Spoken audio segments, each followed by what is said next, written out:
నిజమైన ఉపాసన చేసి మీ జన్మని సార్థకం చేసుకోండి. ఇంకొకటి ఏంటి, అది జాగరణ. జాగరణ అంటే తెల్లవార్లు పొద్దుగూకులు సినిమాలు చూసుకుంటూ, ఛాయలు దాక్కుంటూ, క్యారమ్ బోర్డు ఆడుకుంటూ, ఇదా జాగరణ? జాగరణ అంటే ఏంటి? Mid night show. ఎందుకంటే మహాశివరాత్రి.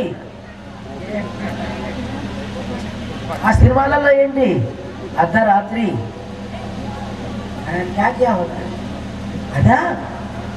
అదా దేవుడు చెప్పింది.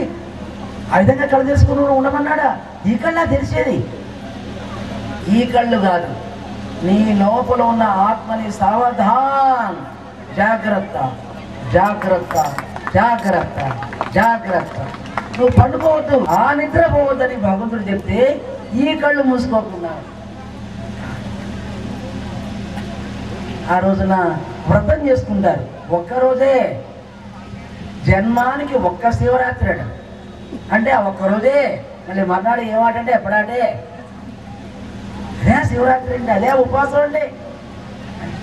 ఉపవాసం అంటే మనకు పనికిరాని ఏదో పోయి ఆ గయ లోపల వదిలిపెట్టి వస్తావే, మనకు పడని, మన భువనగిరిలో దొరకని, మనకి ఎక్కడ కనపడని, ఏవైతే నాకు ఇష్టం లేదో అవి అక్కడ వదిలిపెట్టే లిస్ట్ చెప్పంటారు ఆ బ్రాహ్మణాయని. వాడు ఏదో చెప్తాడు, మనకి ఏదైతే ఇష్టం లేదో అది వదిలిపెట్టి వస్తారు. నేను కాశీలో వదిలిపెట్టేసి వచ్చాను, అందుకని నేను అదే వదిలిపెట్టామంటే ఏంటి? మనకు పడంది మనిషిని ఓర్చలేకపోవటం, ఒక్క ఇంటి లోపల ఇద్దరు కలిసిమెలిసి ఉండలేకపోవటం, ఒక్క ఇంటికి 4 కుండలు 4 పొయ్యిలు కలిసి ఉన్నదానికంటే వేరు చేసుకునే నయం మంచిది. అది వెనకడికి మన యొక్క చిన్నతనాల లోపల ఆ ప్రతి ఒక్క ఇంటికి కూడా ఒక గవాక్షల్లో ఒకటి పెట్టుకునేవాళ్ళు, చిన్న కిటికీ. ఆ పక్కన ఉన్న పలకరించుకునేవాళ్ళు, బయటికి రాగానే అందరూ కూర్చొని మాట్లాడేవాళ్ళు. ఇప్పుడు టీవీ మహాభూతం, అది ఓపెన్ చేసేది, ఓపెన్ చేయగానే సావులు బతుకులు, వాడు వచ్చాడు. అది సరిపోక ఇంకా రకరకాలైనటువంటి భూతాల కథలు, దయ్యాల మర్రి, మంత్రాల మర్రి, మన ఇంట్రెస్టులు.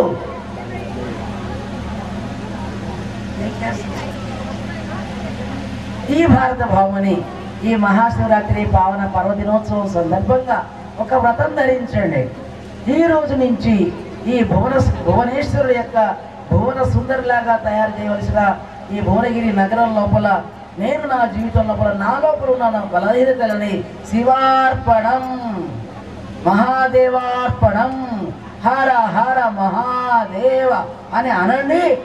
నిజమైనటువంటి యొక్క మహాయజ్ఞం చేయండి, నిజమైన వ్రతం చేయండి, నిజమైన ఉపాసన చేయండి. ఇదే మా యొక్క మీ అందరి పట్ల ఉన్నటువంటి యొక్క కోరిక. ఓం శాంతి, ఓం శాంతి. ఓం నమః శివాయ. నృత్య ప్రదర్శన.